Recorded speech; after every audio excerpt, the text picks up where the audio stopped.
ஜனநாயகனுக்கு UA சான்றிதழ் வழங்க உத்தரவிட்ட பிடி ஆசாவே இந்த வழக்கை மீண்டும் விசாரிக்க வேண்டும் என உத்தரவிட்டிருப்பதன் மூலமாக திரைப்படம் வெளியாவதற்கான சிக்கல் மேலும் நீடிக்கிறது. ஜனநாயகன் திரைப்படத்திற்கு மறு ஆய்வு குழுவுக்கு இனிமேல் நீதிபதி பிடி ஆசா தலைமையிலான அமர்வு அந்த மறு ஆய்வுக்கு உத்தரவிடும் என எதிர்பார்க்கப்படுகிறது. அவ்வாறு உத்தரவிட்ட பின்னர் தான் 20 நாட்கள் ஆகும் குழு அமைப்பதற்கு. குழு அமைத்த பின்னர் மேலும் 10 நாட்கள் ஆகலாம் அந்த படத்திற்கு சான்றிதழ் வழங்குவதற்கு. இதனால் மார்ச் மாதத்திற்கு படம் வெளியாவது தள்ளி போக கூடும் என்றுதான் எதிர்பார்க்கப்படுகிறது. நீதிபதி பிடி ஆசா அந்த மறு ஆய்வு குழுவுக்கு மறு ஆய்வு குழு அந்த திரைப்படத்தை ஆய்வு செய்ய உத்தரவிட வேண்டும் என்பதுதான் உயர் நீதிமன்றத்தின் அந்த முதன்மை அமர்வின் உத்தரவாக இப்போது இருக்கிறது. இதனால் ஜனநாயகன் மறு ஆய்வுக்கு அனுப்பப்படுவது உறுதியாகி இருக்கிறது. ஆனால் அந்த உத்தரவை நீதிபதி பிடி ஆசா தான் பிறப்பிப்பார் என எதிர்பார்க்கப்படுகிறது. ஜனநாயகன் திரைப்படத்திற்கு பொங்கல் குடியரசு தினம் என தள்ளி போயிருந்த இந்த திரைப்படம் அதற்கு பின்னர் இது பிப்ரவரி மார்ச் என 2 மாதங்கள் தள்ளி போக கூடும் என எதிர்பார்க்கப்படுகிறது.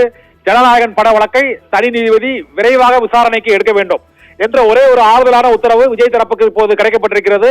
பெரும் பின்னடைவாக தீர்ப்பில் இருந்தாலும் இந்த பிடி ஆசா உடனடியாக விசாரணைக்கு எடுத்துக்கொள்ள வேண்டும் என இன்று உத்தரவிட்டிருப்பதால் ஒரு நாளை பிடி ஆசா தலைமையிலான குழு அந்த தனி நீதிபதி அமர்வு விசாரணைக்கு எடுத்துக்கொண்டு அந்த மறு ஆய்வு குழுவை அமைக்கும் என எதிர்பார்க்கப்படுகிறது. இன்று நீதிபதி உயர்நீதிமன்ற தலைமை நீதிபதிகள் அளித்த தீர்ப்பில் தணிக்கை வாரிய தலைவரின் முடிவுக்கு எதிராக படக்குழு எந்த கோரிக்கைகளையும் எழுப்ப முடியாது என்றும் நீதிமன்ற உத்தரவுக்கு பின்னர் தணிக்கை வாரியத்தின் தனிப்பட்ட முடிவின்படியே அந்த திரைப்படத்திற்கு சென்சார் சான்றிதழ் வழங்கப்படும் என்றும் தீர்ப்பில் தெரிவிக்கப்பட்டிருக்கிறது. இதனால் தனி நீதிபதி அமர்வுக்கு ஜனநாயகன் சென்சார் வழங்கும் விவகாரம் தொடர்பான வழக்கு மாற்றப்படுகிறது. அதில் உயர்நீதிமன்ற தலைமை நீதிபதி பிறப்பித்த உத்தரவான அந்த மறு ஆய்வு குழு அமைக்க வேண்டும் என்ற உத்தரவை இப்போது தனி நீதிபதி பிடி ஆசா மூலமாக அந்த உத்தரவு பிறப்பிக்கப்படும் என எதிர்பார்க்கப்படுகிறது. இந்த வழக்கை விரைவாக விசாரணைக்கு எடுத்துக்கொள்ள வேண்டும் என்றும் தனி நீதிபதி பிடி ஆசாவுக்கு உயர்நீதிமன்ற தலைமை நீதிபதி உத்தரவு பிறப்பித்திருப்பதன் மூலமாக விரைவில் அது விசாரணைக்கு எடுத்துக்கொள்ளப்பட்டு மறு ஆய்வு குழு அமைக்கப்படும். மறு ஆய்வு குழு அமைக்கப்பட்ட பின்னர் அது தணிக்கை வாரியத்தின் கட்டுப்பாட்டில் அந்த ஜனநாயகன் திரைப்படத்திற்கு சான்றிதழ் வழங்கும் விவகாரம் செல்லும்.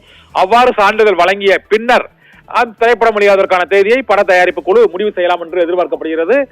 ஜனநாயகன் திரைப்படத்தை தேர்தலுக்கு முன் வெளியிட முடியுமா என்ற சர்ச்சையும் கேள்வியும் மேலும் வலுவடைந்திருக்கிறது. இந்த பிரச்சனை நீதிமன்றத்தில் இருப்பதன் மூலமாக தணிக்கை வாரியத்தின் முடிவு எவ்வாறு இருக்கும் என்பது அந்த தணிக்கை வாரிய தலைவர் மற்றும் படத்தில் உள்ள அந்த சர்ச்சைக்குரிய நீதிமன்ற தீர்ப்பில் குறிப்பிடப்பட்ட சர்ச்சைக்குரிய காட்சிகளை நீக்குவதற்கு பின்னரே அந்த திரைப்படத்தின் சென்சார் சான்றிதழ் குறித்து முடிவெடுக்கப்பட்டு திரையிடும் தேதி அதன் பின்னர் வெளியிடப்படும் என எதிர்பார்க்கப்படுகிறது.